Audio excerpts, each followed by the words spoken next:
সম্পর্কের তিক্ততা থেকেই বিএনপি নেতাদের কঠোর বাক্যবাণে জর্জরিত হচ্ছেন অন্তর্বর্তী সরকারের প্রধান উপদেষ্টা।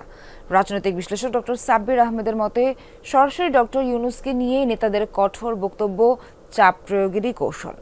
নির্বাচনের সুনির্দিষ্ট দিন তারিখ ঘোষণা না করলে ডক্টর ইউনূসের ভাবমূর্তি আরও ঝুঁকিতে পড়বে বলেও মনে করেন তিনি। আর বিএনপির স্থায়ী কমিটির সদস্য সালাউদ্দিন আহমেদ বলছেন, রাজনৈতিক শিষ্টাচার মেনেই আচরণ করতে হবে নেতাকর্মীদের। সাইফুদ্দিন রবিনের রিপোর্ট। যমুনা ইলেকট্রনিক্স ঈদে ডাবল খুশি অফার সিজন 3, যে কোনো পণ্য কিনলেই পাচ্ছেন নিশ্চিত ঈদ উপহার। দেশ পরিচালনা করা আর এনজিও পরিচালনা করা এক জিনিস না। আমাদের সামনেই তিনি বলেছেন ডিসেম্বর মাসে নির্বাচন হবে, 2-3 দিন পরে এটা পরিবর্তন হয়ে গেল। ইতিমধ্যেই বিএনপির জ্যেষ্ঠ নেতাদের অনেকের বক্তব্যেই স্পষ্ট হচ্ছে অন্তর্বর্তী সরকারের প্রধান উপদেষ্টা ডক্টর মোহাম্মদ ইউনূসের প্রতি ক্ষোভ। বারবার নির্বাচনের রোডম্যাপের দাবি জানানো বিএনপিকে খালি হাতে ফেরার পাশাপাশি জাপান সফরে নির্বাচন ঘিরে বিএনপিকে নিয়ে দেয়া প্রধান উপদেষ্টার বক্তব্যে আশাহত দলটি। তাই প্রকাশ্যে দলের নেতাদের বক্তব্যে উত্তাপ ছড়াচ্ছে ডক্টর ইউনূস প্রসঙ্গ। আমরা বলতে চাই, একটি লোক নির্বাচন চায় না, সেটা ইউনূস, ডক্টর ইউনূস। রাজনীতি বিশ্লেষকরা বলছেন অন্তর্বর্তী সরকারের প্রতি চাপ প্রয়োগেরই কৌশল বিএনপি নেতাদের এমন অবস্থান। কিন্তু এমন তিক্ত সম্পর্ক কি জরুরি ছিল? এই যে সরকারের বিরুদ্ধে যে চাপটা দেওয়া হচ্ছে, সেই চাপের একটা প্রকাশই ঘটছে নানান রকম বক্তৃতা, তার বিরুদ্ধে নানান রকম শক্ত কথা বলে আর কি। সুতরাং এটা তো তার বিএনপির যে প্রেশার টেকটিক্স, সেটারই একটা অংশ।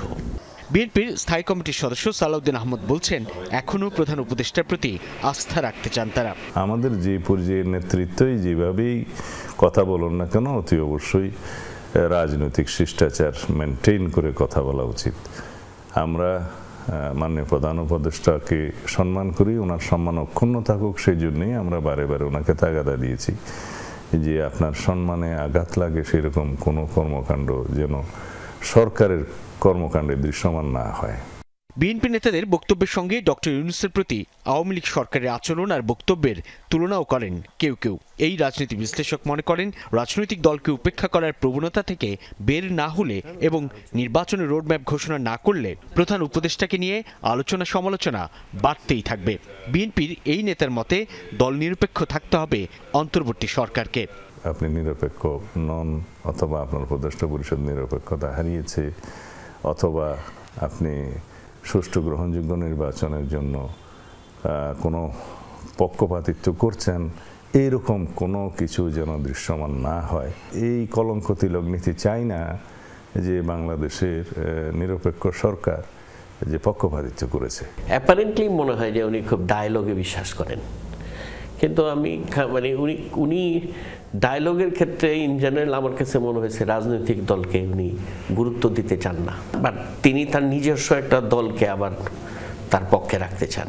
উনি অনেক কিছু গেইন করেছিলেন, কিন্তু অনেক কিছু উনি লসও করে ফেললেন, দ্রুত লস করে ফেললেন। সশ্রদ্ধ চিত্তে শপথ গ্রহণ করতেছি যে 5 আগস্টের পরিবর্তিত পরিস্থিতিতে অন্তর্বর্তী সরকারের প্রধান উপদেষ্টা হিসেবে ডক্টর মোহাম্মদ ইউনূসের বিষয়ে পূর্ণ সমর্থন ছিল বিএনপির, কিন্তু সেই সমর্থনে দিনে দিনে ভাটা পড়ছে বলেই সাম্প্রতিক নানা আলাপ ও কাজকর্মে তা স্পষ্ট হচ্ছে।